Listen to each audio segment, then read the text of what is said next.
Mhm. Good morning. My name is Daley, and I am here in Oak Forest, Illinois. And today is Saturday, January 23rd, 2012. And I am here with Angie Braaten, who is in Dhaka, Bangladesh. And we are meeting today to talk about poets bridging the gap, writing through COVID. Good morning, Angie. How are you? Good morning. I'm good. Good. Can you start just by telling us a little bit about yourself? Okay. I grew up in Dallas, Texas, and we moved around quite a bit. I ended up in Louisiana, which is where I went to college, Louisiana State University.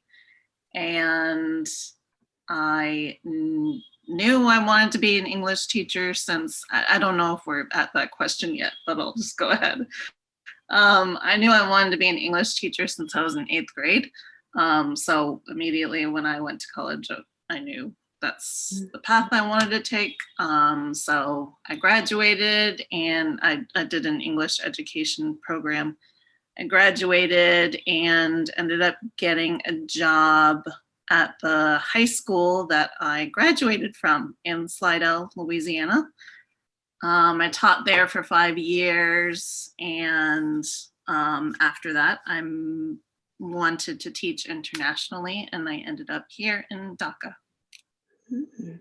And so what are you teaching right now?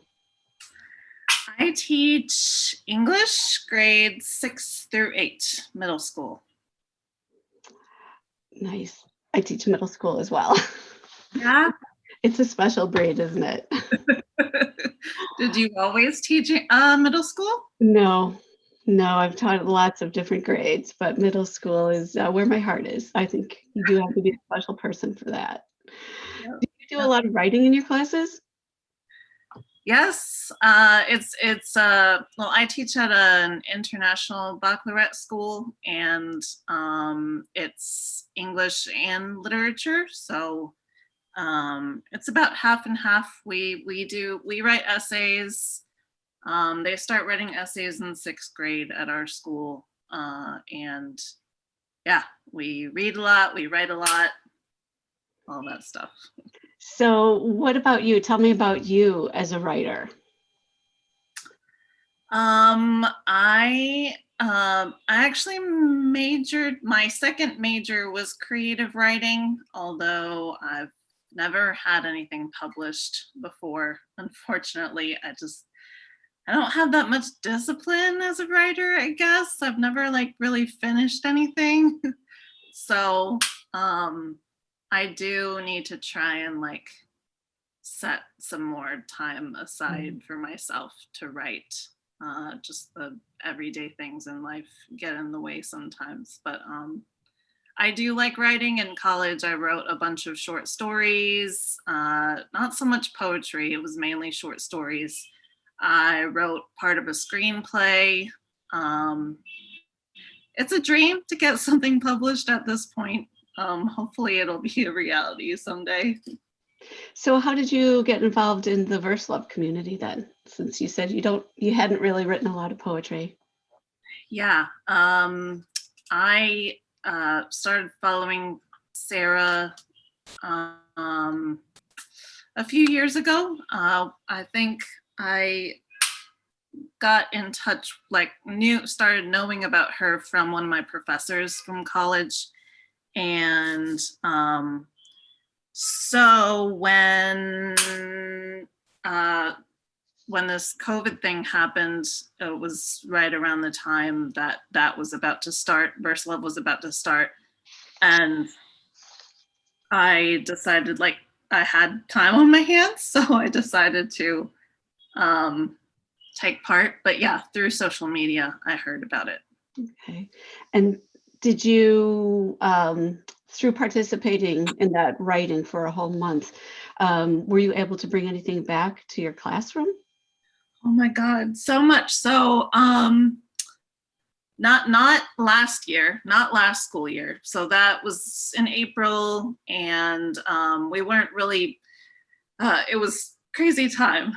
We were still navigating this online learning thing. And we all of our poetry units for the year were done, so I didn't really like want to like incorporate like we were doing something. I didn't want to like overwhelm students. So this school year, I incorporated a lot. So my grade 7 poetry unit is they create their own poetry anthology at the end of the like by the end of the unit.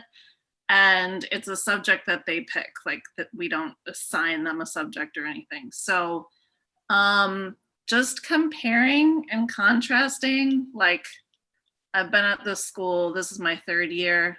The previous 2 years, we kind of like read the same poems and did the same activities. And this year, I think it went like so much better because I knew a lot more different poems that they did like to write more than just the same stuff we did over and over again.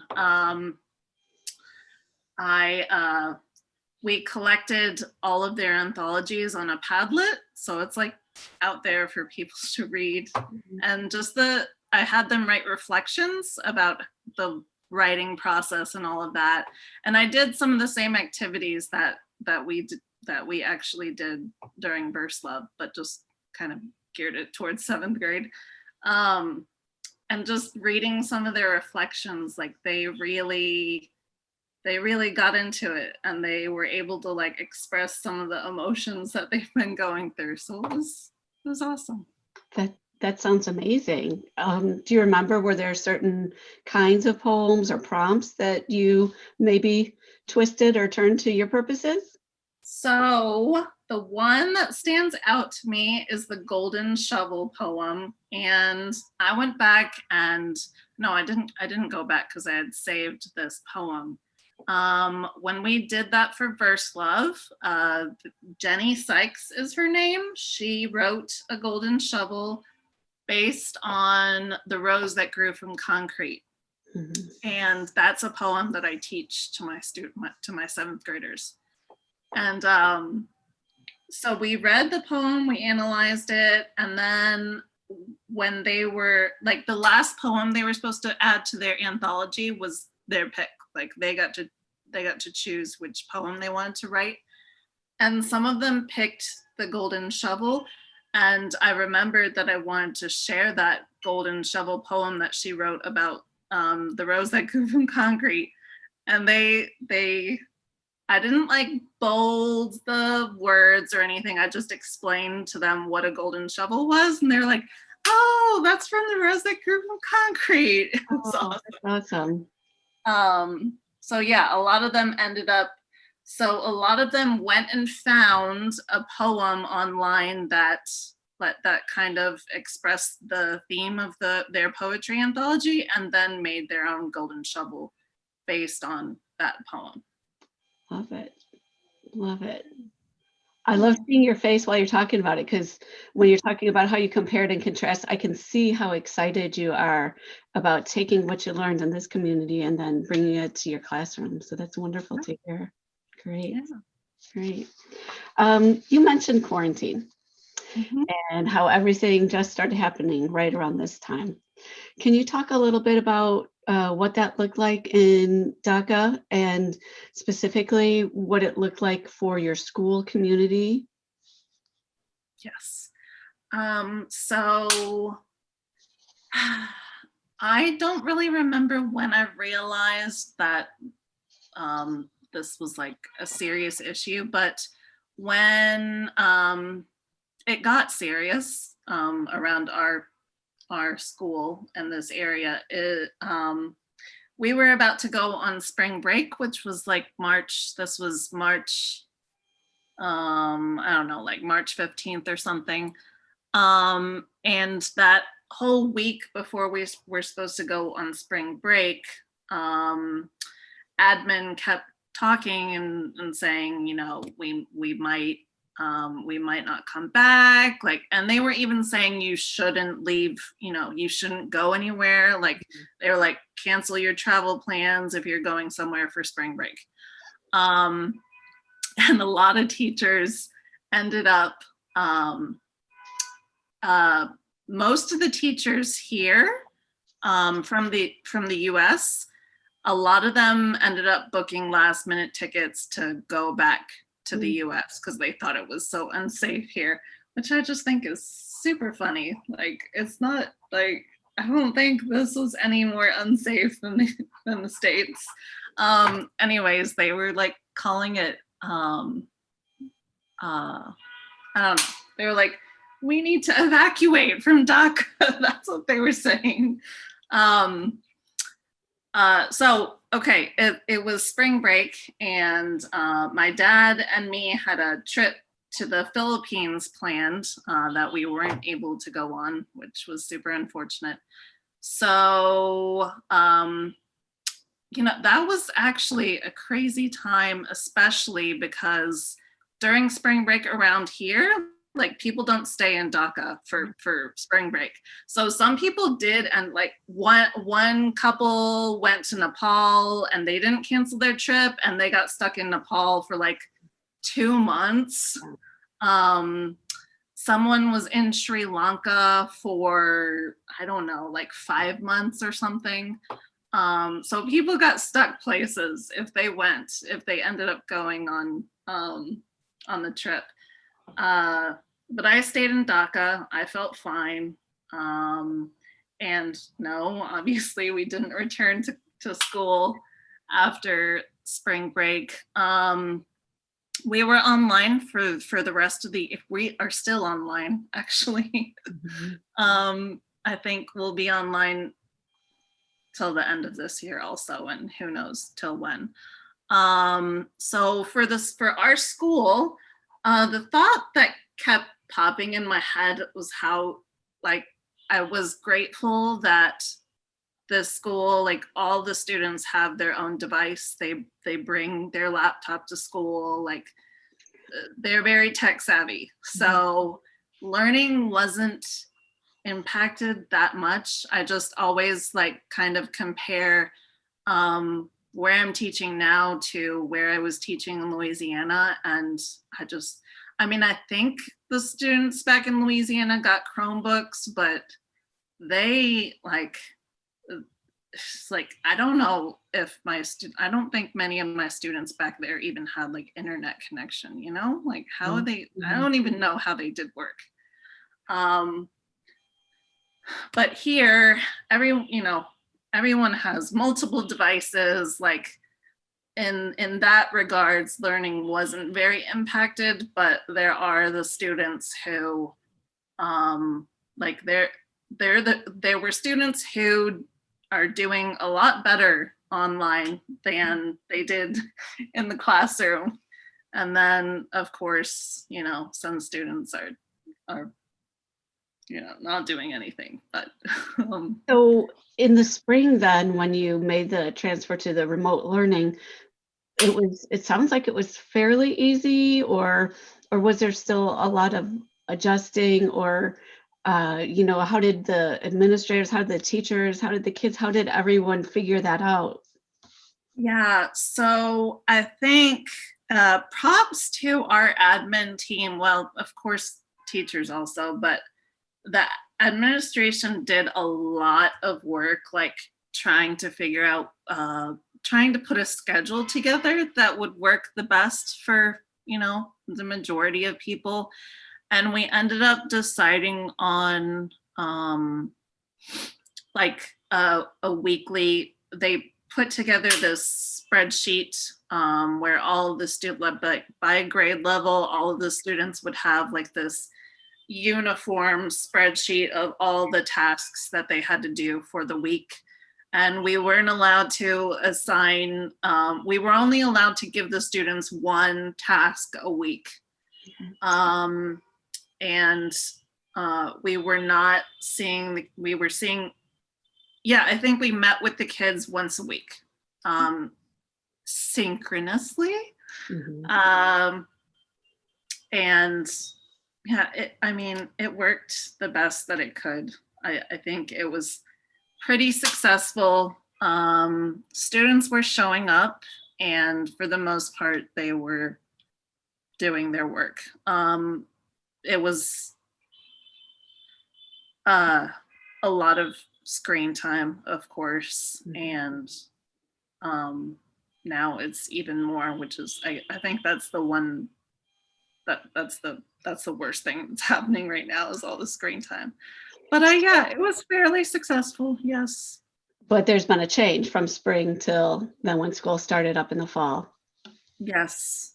So grades 6 through 8, I'm lucky because grades 6 through 8, they only go to classes half a day, so they go from 8 to 12, and then they have optional office hours in the afternoon.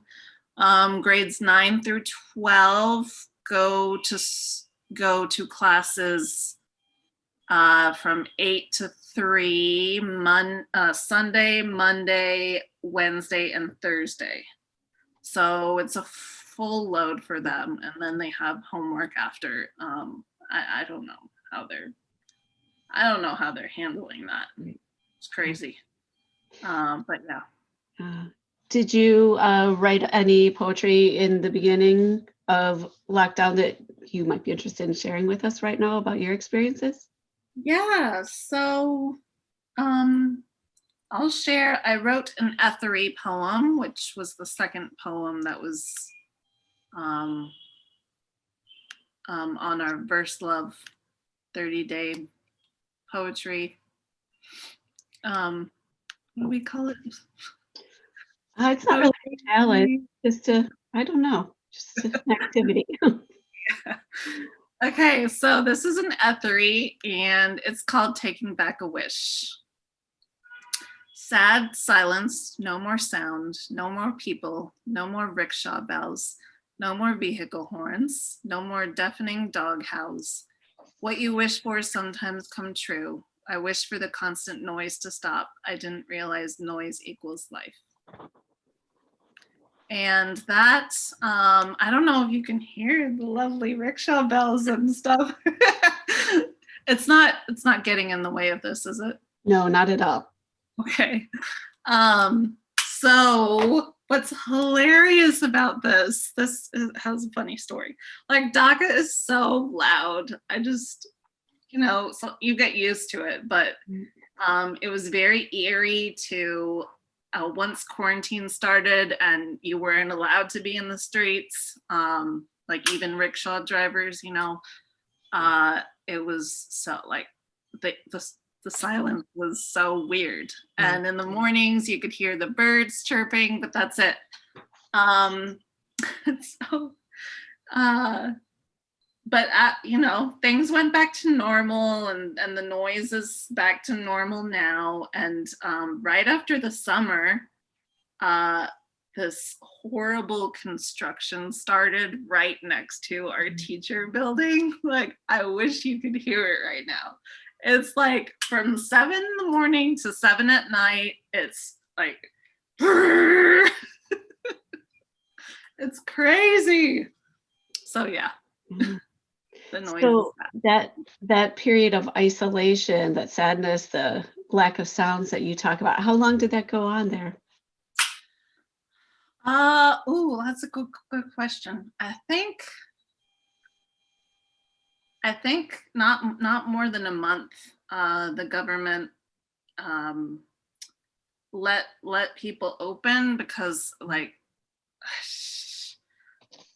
people, like, especially here, I shouldn't say especially here, but like I don't know what, if they would have kept a quarantine in place, I just think they would have had to arrest a lot of people, rickshaw pullers, and people who sell their food on the side of the street.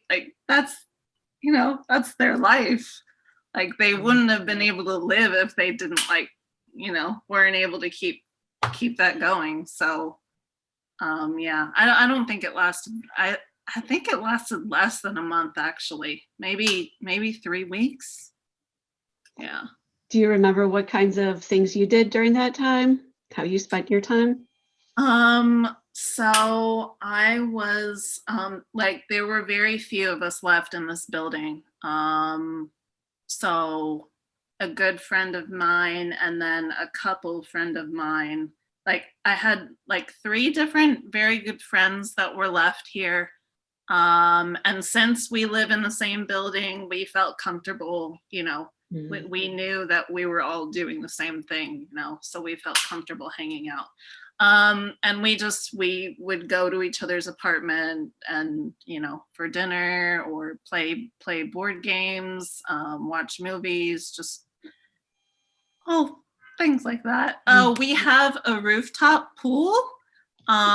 So that I'm very grateful for that because we could still go to the pool anytime we wanted. Nice, nice. And you were able to write. I noticed that you wrote Yes. almost every day during the First Love month. And how was that experience for you? Was that a new experience? Yes, I had never done it in the past or anything like that for that amount of time, and I'm so glad I did. I'm quite proud of myself for keeping it up. I think I only missed a few days, but yeah, I had time to do it, and I know I keep making that excuse, and I shouldn't be making that excuse, but it's the truth. I'm glad I had the time to set aside to do it. Even, what my problem is that it takes me so long. I know some people, I don't know about, like, I don't know how fast you read a poem, but it takes me like hours. So yeah, even though I did have time, like I was hanging out with this gentleman that I now date, and he would get mad at me for spending so much time writing poetry. I know each of us does it differently. Do you think that doing this will have an impact on your writing in the future? Yeah, I'm getting, I don't want to say I'm getting faster, but I'm just from hearing all the different strategies and different ways that people brainstorm and stuff like that, it does help with the idea part of things. Mhm. And sometimes I read how people have, this routine, and I'm not a person who has a routine. I don't really like routine, actually. I like change. But that will probably help me with my writing if I try and set a routine. Did you feel a sense of community at all when you're writing or when you're reading the comments? Can you talk anything about that? Yeah. Not that I didn't get to know anyone beyond that site. But yeah, it was awesome, like reading. It was this, just I feel like I know some people just by continually reading their poems.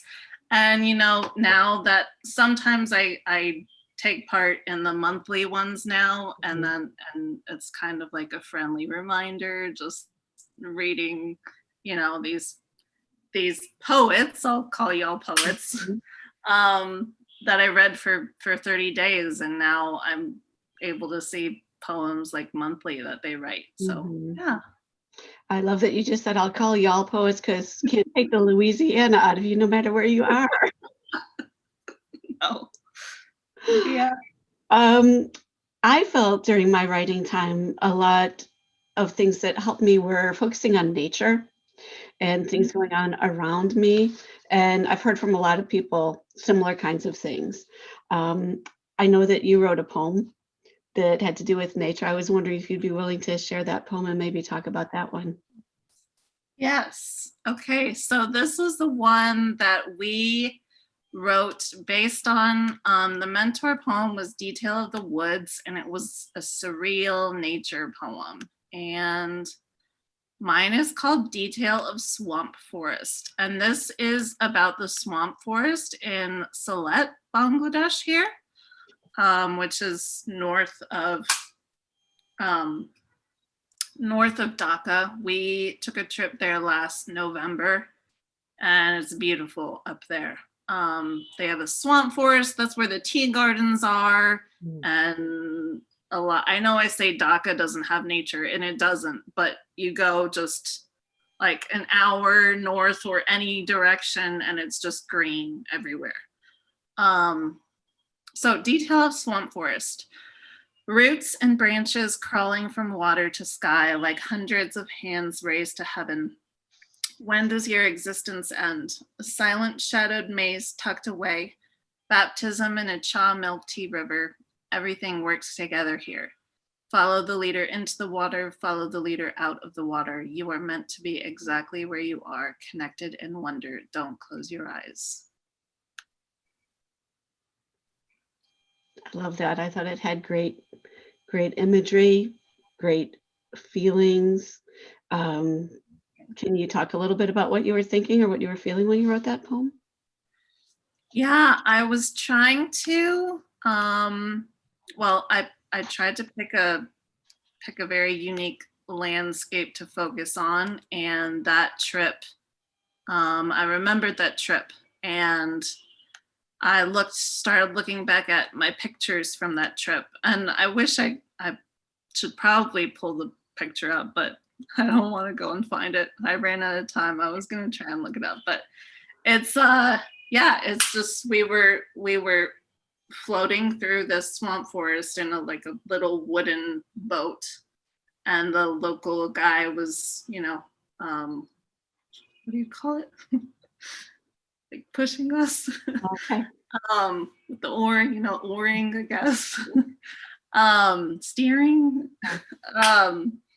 And the water is like milky brownish, like tea brownish. And it's like just trees everywhere.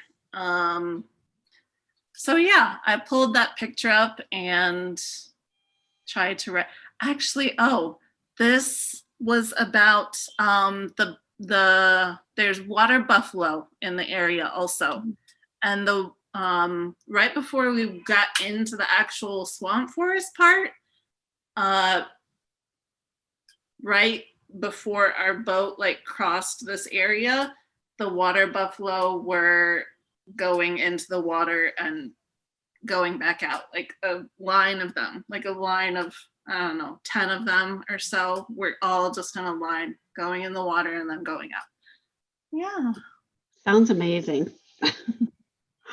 One of my things that I miss the most is traveling, because I love to travel. So reading your poems, reading other people's poems, it kind of lets me travel vicariously, I guess.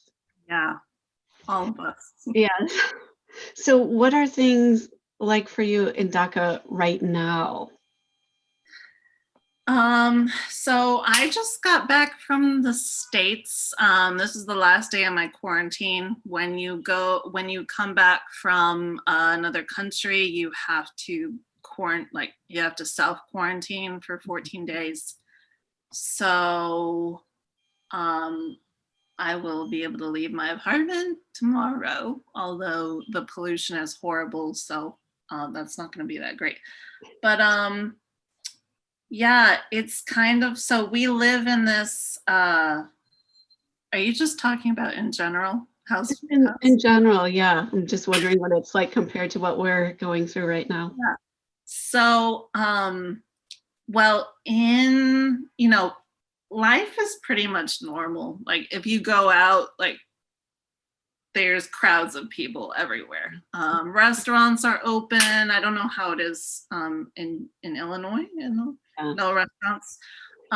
So I just got back from Colorado. It's just crazy. So I'll just tell you, in Colorado, restaurants are only open on the patio. You can't go inside. And it's freezing there. So, but people do sit outside. I did sit outside in the cold. So that's that. And you have to wear a mask everywhere. And then I went to visit my dad in Texas, and they tell you to wear a mask, but no one wears masks. Restaurants are open, life is whatever. And so I get back here and masks are mandatory, and I actually, but like people wear masks here, and restaurants are open, everything's open. But in our actual apartment, like we have a tenants association, and people, we like as a community decide, and it's all teachers, it's all the people who work at the school.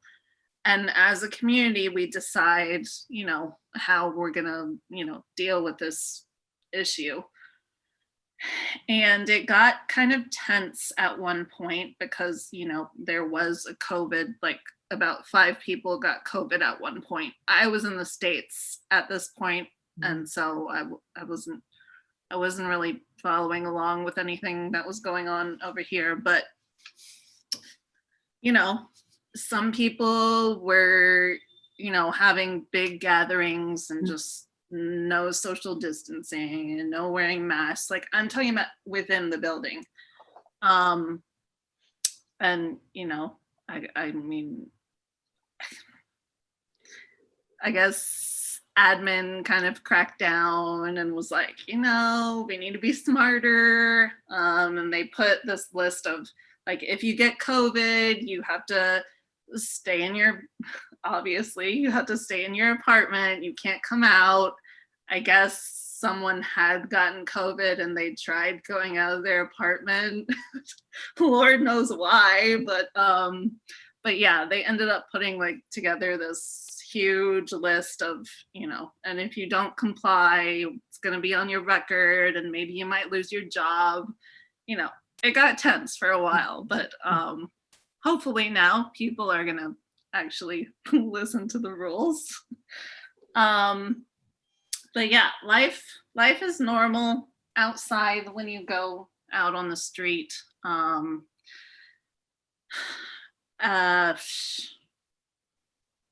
Just as for like online learning, I don't know, man. I hated working from home when this first started, and I've gotten used to it because like I can eat whatever I want in between classes or like wake up 5 minutes before classes. But I feel really bad for my students.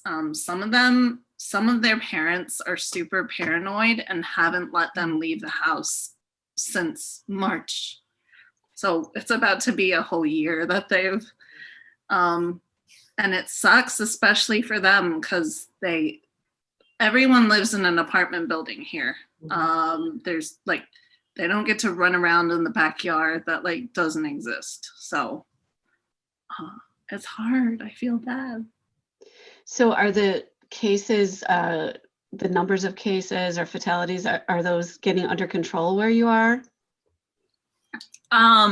So there's mixed, I don't listen to the news a lot. I know the cases are there's many cases still, like I think thousands a day or something. But there are not a lot of deaths. And some people say that's because like people in this area are immune to it. I don't know if that's the right wording. Okay.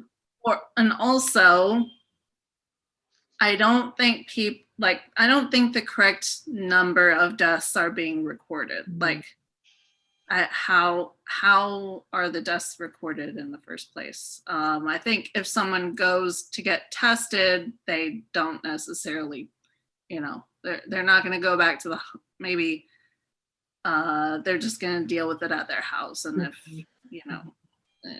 I don't think the proper number of deaths it's like every day it's like, I don't know, less than 20 a day, something like that. I don't really know. And do you know what the status of the vaccine is where you are? I actually saw someone post the other day that there were some vaccines that came into the country. I don't know who's gonna get them or what, but there are some here, supposedly. Well, all the things you've said remind me of all the things here, because there's the information, who knows, we get it, sometimes we don't, and it's just kind of a wait and see. Yeah. Excuse me. So you said that you think that your school will remain online for the remainder of the year. Has that Yeah. already been decided, or? No, it hasn't been decided, but my principal just keeps. So I'm in charge of. I'm actually the service coordinator for the school also. So I run all the community service stuff, and every year we have these service days where students don't go to class; they just take part in different service activities, and that usually happens in February.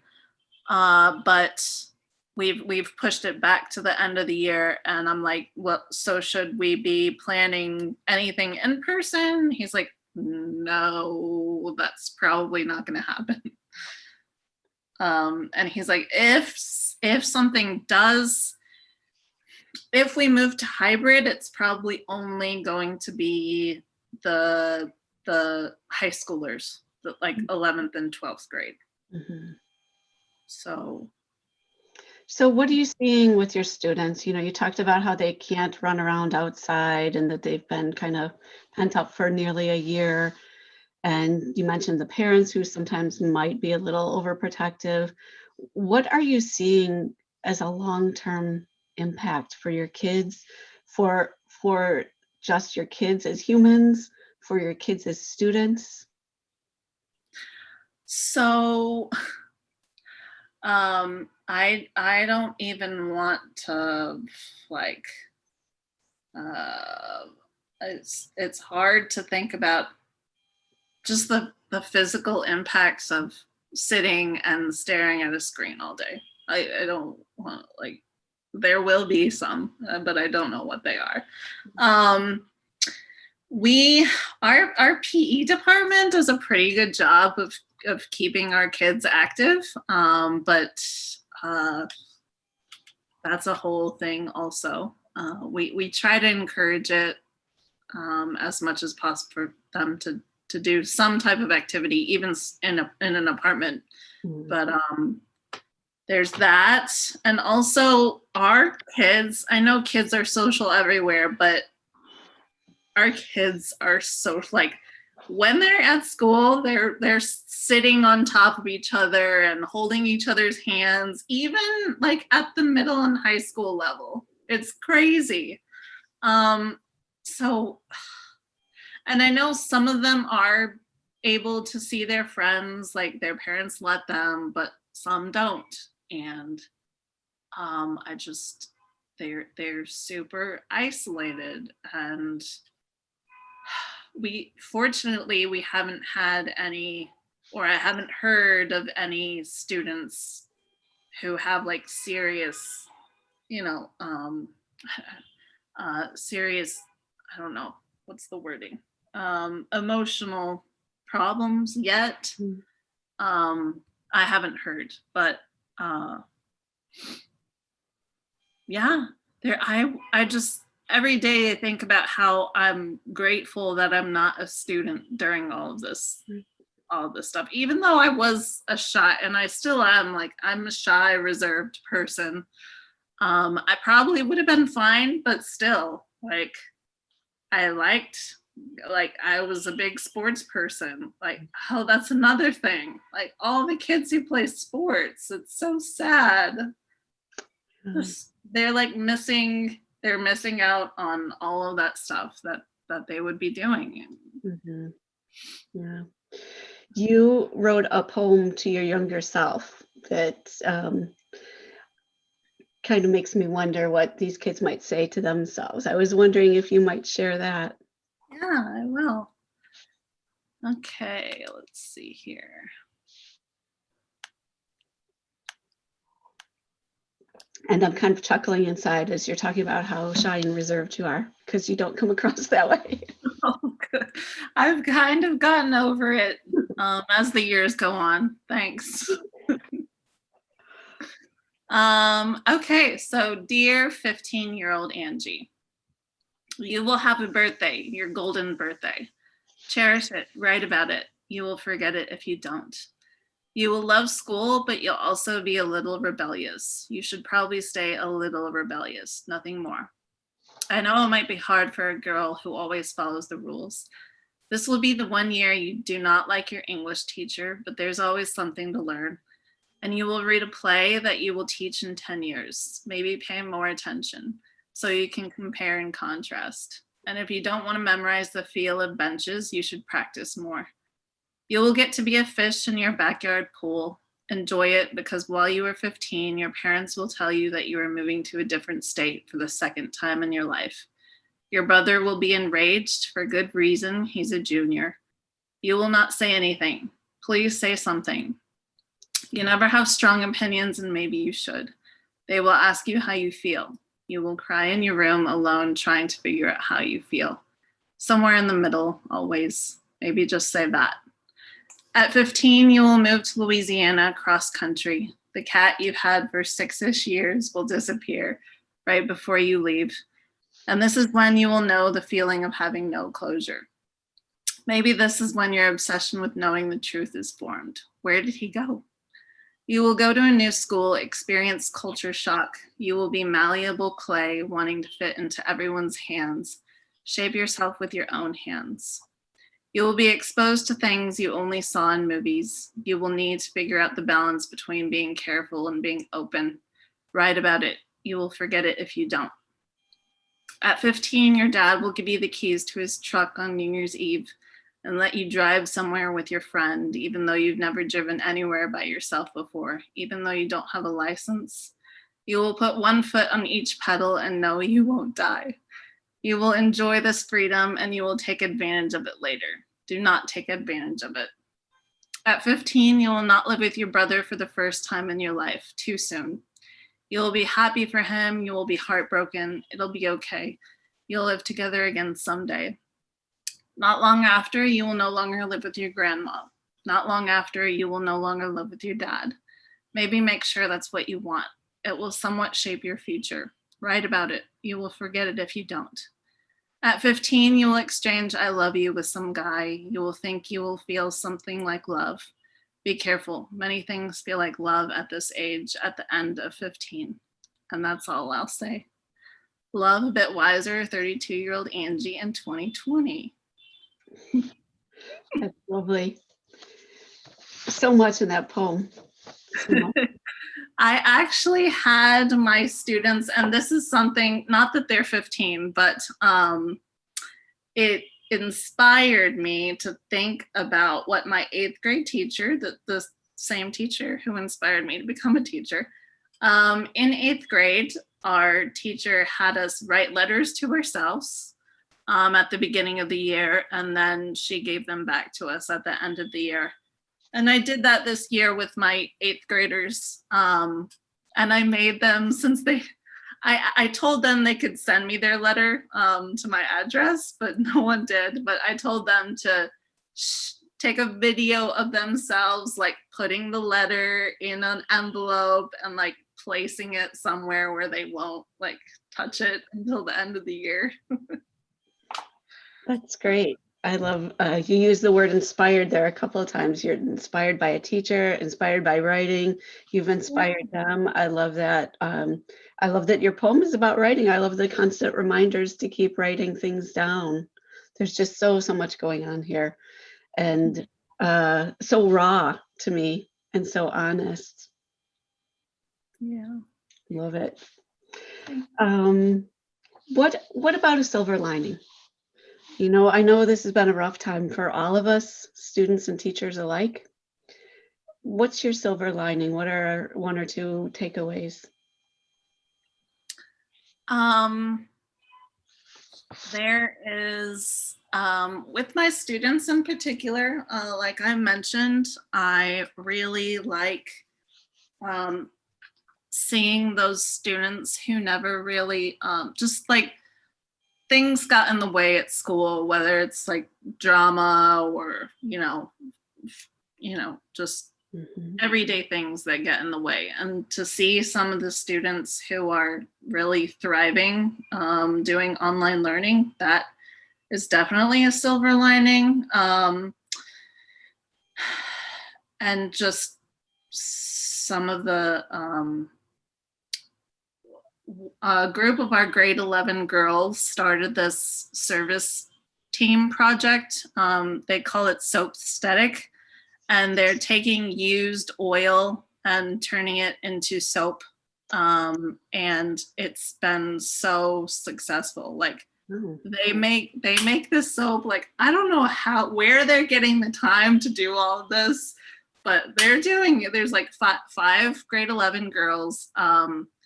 And they make the soap look just like so beautiful, and they they partnered up with some like boutiques here in Dhaka, and their soap is being sold in those boutiques, and everything that all of the proceeds go to our like local community partner schools. So that is a huge silver lining, and there's a lot of other students who are just doing great things even in these difficult times. Personally, being able to spend time with people that I probably wouldn't have when me and my dad's trip was canceled in March, when we were all here in the building and just spending time together. I ended up spending time with a friend. We are dating now, so that wouldn't have happened if I went on that trip, probably. um, so yeah, and I was actually able to go home before our winter break started. My admin, since I didn't go home in the summer, I stayed here the whole time. Our admin let some of us leave in November, so I was in the States for almost 2 months. oh, It was crazy teaching times, but since we were online, they're like, you can go as long as you still teach your classes. So wow. yeah, it was good. There are many positives. And if you could just talk to the general public and talk to them about education and COVID-19, is there anything that you might say to them? um I I've kind of come to terms with uh how much we do as teachers. Like we will always continue to do what we do as teachers, but just I wish people would um, I don't know. I don't want to say give us the credit that we deserve, but just realize how much we do. And like most of like if not all of the teachers I've ever known do more than they are required to do. Like, and they honestly love their kids. Like, they will do anything for these students. And especially at my school in Louisiana too. Like, we run clubs, we offer office hours after school, we do a lot of stuff. And just being, I guess, more appreciated for everything that we do. And having, we should have, I think this is not a public school in the States that I work at now, but we should have proper material for our students, just, Mhm. and so many schools don't have um, the resources that they should have, and that's just ridiculous. So Do you think this year, do you feel more appreciated or understood by your students or the parents or the administration this year because of COVID? Um, by my admin, yes, and by the parents, definitely. We just had parent-teacher conferences. Our parent-teacher conferences, we call them three-way conferences, and they are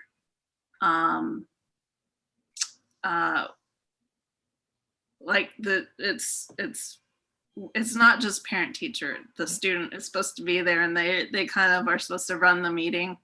And all of the all of the parents were so like express their sincere gratitude for what we're doing every day.